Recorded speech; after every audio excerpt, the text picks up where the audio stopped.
अफसोस। और ये लोग जो थे अंधे को कहां से लेकर आए थे? ऐसा ये हाल है, गांव से, बैतसैदा से लेके आए थे। जब हम आयत पर गौर करते हैं, इसलिए मैंने कहा था कि गौर से पढ़ना है। लिखा कि फिर वो बैतसैदा में आए और लोग एक अंधे को, यीशु बैतसैदा में आया और लोग एक अंधे को उसके पास लेकर आए। लेकिन वो अंधे को जब उसके पास लेकर आते हैं तो यीशु उसको गांव से बाहर ले जाता है। क्या हो जाती है कि वो उन पर अफसोस था, उसे गुस्सा था, वो उसे मलामत सारों के सामने नहीं करना चाहता था, उसकी इंसल्ट नहीं करना चाहता था, इसलिए उसे वो गांव से बाहर ले गया, अलग ले गया। जब हम 11वां बाब पढ़ रहे थे तो उसमें लिखा है कि ऐ बैतसैदा तुझ पर अफसोस। और ये लोग अंधे को भी बैतसैदा से लेकर आए थे, क्योंकि बैतसैदा ने जो लोग थे उन्होंने तौबा नहीं की थी।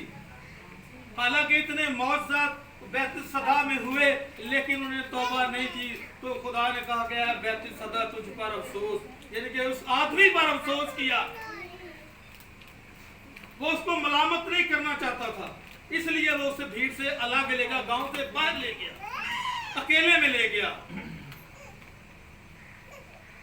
यीशु जो था वो कहता था तो हो जाता था। जब यीशु शागिर्दों के साथ था तो उसने क्यों कहा कि पानी को गहरे में ले चलो? क्यों कहा? क्या वजह थी? यीशु ने तो कहना था, तो मछली तो चल के उसके पास आ गई थी। क्यों उसने कहा कि पानी को गहरे में ले चलो? वो ये वजह थी कि कुछ खुदा के मामलात होते हैं, खुदा के भेद होते हैं, इसलिए उन्हें वो उस भीड़ से अलग लेकर चला गया। पानी को गहरे में लेकर चले जाओ, कश्ती को।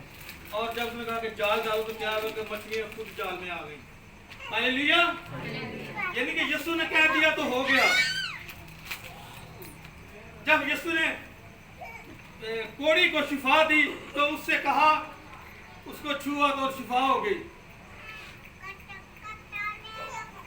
और नंबर 2, जब कुबड़ी औरत पर हाथ रखे तो यीशु ने वो शिफा पा गई। सोचने वाली बात है, ये पॉइंट है मैंने पूछने हैं। नंबर 1 पॉइंट जो था वो कोड़ी को छुआ और वो क्या हो गया? शिफा पा गई। छूने से शिफा पा गई।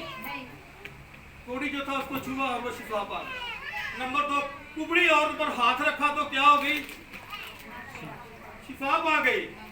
अब नंबर 3, जो मफलूज था उससे क्या यीशु ने कहा कि अपने 4 पैर उठा, और उसे कहा, जुबान से कहा, और क्या हुआ? हो गया।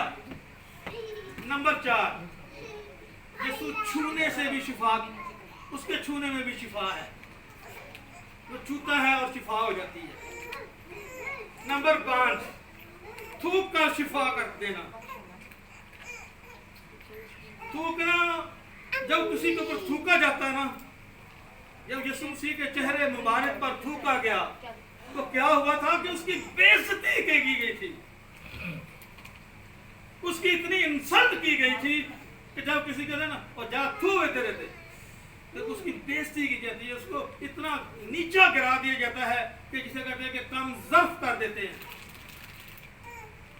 यीशु पर सिर्फ थूका गया। और लेकिन बात अब ये आती है कि यीशु ने इस अंधे पर क्यों थूका? गौर करने की बात है कि यीशु ने उसके चेहरे पर नहीं थूका। Hallelujah, hallelujah. यीशु ने कहां थूका? उसकी आंखों पर थूका। यीशु ने उसकी बेइज्जती नहीं की, उस पर अफसोस जाहिर किया। बेइज्जती तब होती है जब चेहरे पर थूका जाए, फिर बेइज्जती होती है। यीशु ने उसकी आंखों पर थूका।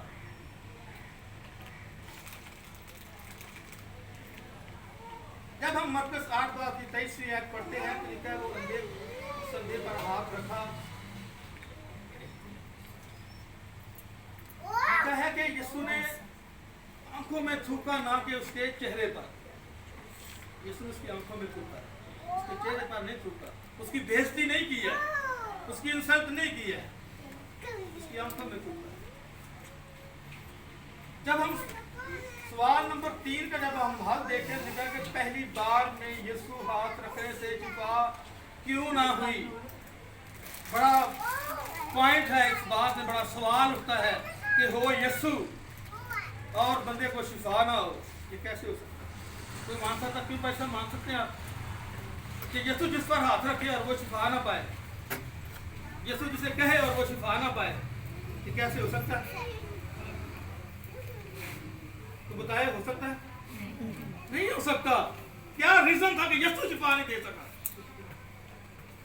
क्या वजह थी कि यीशु को दोबारा उस पर हाथ रखने पड़े? जब हम देखा है कि यीशु तो छूने से शिफा दे देता है, हाथ रखता तो शिफा हो जाती है, और मगर इसके क्यों शिफा हुई? इसको क्यों शिफा नहीं हुई? इसकी क्या वजह थी? जब हम 25वीं आयत पढ़ते हैं तो उसमें देखते हैं कि फिर उसने दोबारा उसकी आंखों पर अपने हाथ रखे और उसे गौर से नजर की और अच्छा हो गया और सब चीजें साफ साफ देखने लगा। फिर उसने उसको उसके घर की तरफ रवाना किया और कहा कि इस गांव के अंदर कदम ना रखना।